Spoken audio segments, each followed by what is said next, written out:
Hi everybody, and welcome to A Case of the Jills. I am way too close to this camera. Okay, much better. So in last week's video, we talked about how perfectionism and rigidity and all this black and white thinking is really problematic if you are trying to recover. This week, I would like to offer an alternative way of thinking, and it is through something called a growth mindset. The growth mindset is something that comes to us from a psychologist named Carol Dweck. Side note, I'm totally obsessed with her and her cute little bob haircut, but that's another story. I'm gonna include a link below to a talk that she gave at the School of Life.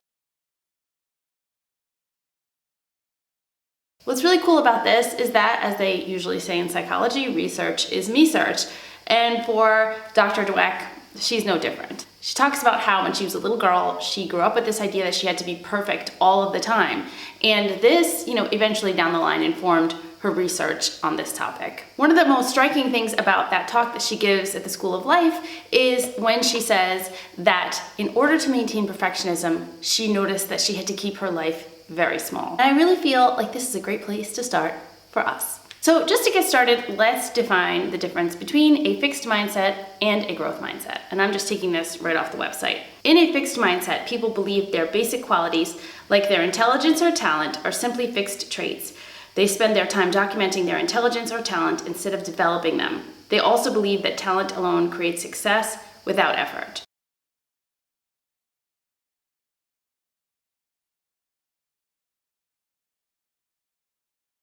And then in a growth mindset, people believe that their most basic abilities can be developed through dedication and hard work. Brains and talent are just the starting point.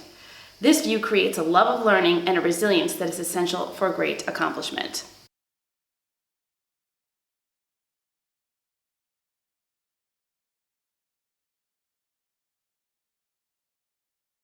When I first started to look into this concept of the growth mindset, I remember I watched one of those fast draw videos talking about the growth mindset as it applied to students in school. This was a huge gut check for me because the more I watched that video, the more I wanted to be on the growth mindset side of things, and the more I knew that I absolutely was not. I wasn't that way as a kid, I wasn't that way as an adult, and up until very recently, the idea of failure absolutely terrified me. Back then, I used to think that failure and stumbling was an indication of my inadequacies. This actually ended up informing a lot of the way I trained, the way I fed myself, the way I went through my adult life, and it ultimately fed a lot of the anxieties that compelled me to overtrain in the first place. I know that I'm not the only person who does this, and so I really felt like this might work for you too. So Carol Dweck says that people with a fixed mindset are incredibly self-critical. They're constantly evaluating themselves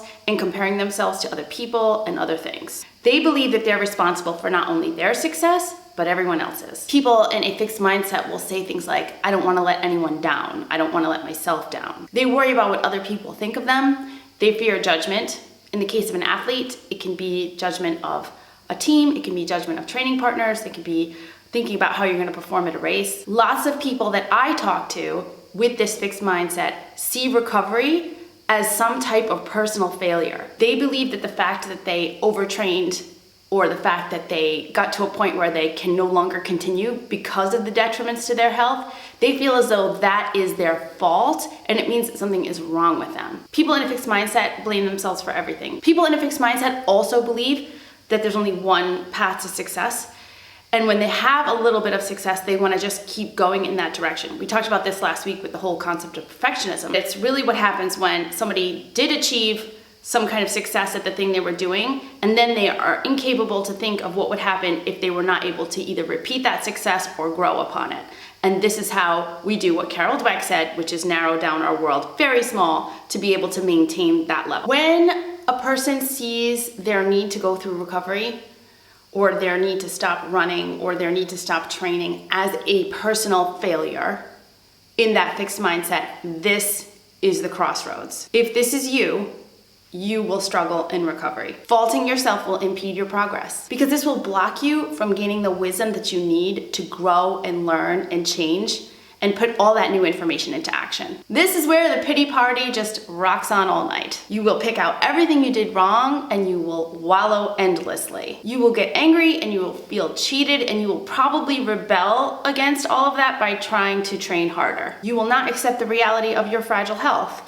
This is usually the client that wants to be convinced that they should go through recovery. These are the people that like to send me all of their labs because I think they want me to scare them with numbers into knowing that this is the time where they actually have to do something about their health. Instead of going through all of this incredibly painful journey, you could just be smarter than me and try to adopt a growth mindset. In a growth mindset, failures, obstacles, and setbacks are essential for moving forward. In fact, they're essential for your long-term success. In a growth mindset, change is not only inevitable, it's something that you should embrace. In a growth mindset, new experiences make you stronger. You don't see them as something to fear or exclude from your life in order to maintain that very narrow definition of success. I hear struggle and push back against this a lot from clients. I hear people say things like, I will never run again. I don't want to lose my progress. I don't know who I am anymore. What's important to know about your mindset is that it can be changed. It's not fixed like a personality trait. It's not something that you were kind of born with, but you do have to work to change it. I bet you're wondering how a transition into a growth mindset can be accomplished. I actually have 5 points that will help you achieve that. First of all, we have to just get real. Can we get real, please? Number 1, we have to challenge our statements. Instead of saying things to yourself like, I'm gonna get fat, I'm gonna be slow, I'm going to be less fit than I used to be before. Let us actually realize that weight gain and detraining are a necessary part of recovery right now. Going through those changes is not a sign of your failure. It is actually an indication of your move towards success. Instead of saying things like, my team is going to be disappointed in me, what will people think of me in a changing body, or not as fit as I used to be, we have to remember that people truly, or actually, hold on, the people that count want us to be healthy and happy, not just for today, but long term. Oh, and by the way, it's a really great litmus test to know whether or not people are really your friends. Yeah, if they drop you while you go through something life-changing like recovery, bye-bye. Number 2, be frickin' flexible. I know you don't want to be. I didn't want to be. Anxiety will fight you hard when you try to do things in a different way. When you try to do things like take rest days, or when you try to do things like train less than what you expected or train less than what you had intended. When you have to eat different things, yeah, I know. Flexibility to embrace those new things is like absolutely not in your comfort zone, but it is one of the things that is gonna help you adopt that growth mindset. Number 3, and here's the fun one, admit you don't know everything. I don't know if this will help you or not, but this is a little bit age specific. One of the greatest things about turning 40 is giving a lot less F's about pretending that you know everything all the time. It's kind of a relief. But you know what? You don't have to turn 40 to act like a 40-year-old. Instead of thinking that you're supposed to know everything about training and racing and nutrition all the time, why don't you become curious about what you don't know? I guarantee you it's a lot. And most importantly, consider it a privilege to learn new things.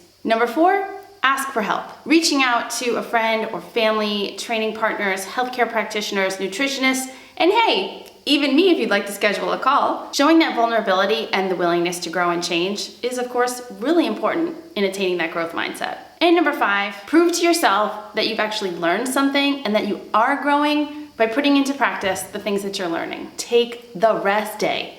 Eat the carb. In my mind, the definition of growth mindset is Sarah, otherwise known as Dirty Runner. And if you watched my interview with her on this channel a few weeks back, you'll know what I mean. Sarah is somebody who went through a really bad moment in her journey as a runner. She was really injured from poor nutrition and other things, and she took not just some time off, she took a lot of time off, like almost a decade, and was able to come back to running and have a healthier relationship with it. If she did not have a growth mindset, she maybe would never have come back to running or never even tried to. She would have been locked in a narrow definition of what was success, and she would not be able to weather the changes of her life. She wouldn't be thinking, maybe I have to leave running now so that I can possibly come back to it in 10 years. Having a growth mindset allowed her to actually re-engage with something that she loved very much, albeit in a different way. But that's invaluable when you're going through recovery. Having that light at the end of the tunnel is just incredibly important. You can get there with a growth mindset. One thing I do want to mention about this, because I feel that it's really important, when you are in a state of undernourishment, when you have been training too much and not eating enough. Your brain is really not capable to engage with the unknown, to engage with things that might cause anxiety in the same way that it would be if you were well fed. I say this from experience. I also say this because there is a very palpable change in the way people can consider flexibility from the time that they begin a recovery process to the time when they're kind of moving through the recovery process. That is very much due to improved nutrition. So if all of this seems very scary to you and very daunting, and if your anxiety starts to just rise only in thinking of reducing the amount of exercise that you're doing or changing your diet, there is a good possibility that is more related to a lack of nutrition and less related to actual logical thoughts that you would have if your brain had a few extra bagels in it. Basically, guys, when you're starving and in panic mode, your brain doesn't want to grow. It doesn't want to do anything. It just wants to keep you small. So let's avoid that, okay? Final thought I would like to leave you with, and this is a quote from Carol herself. Everything important in life requires huge amounts of effort over a long period of time.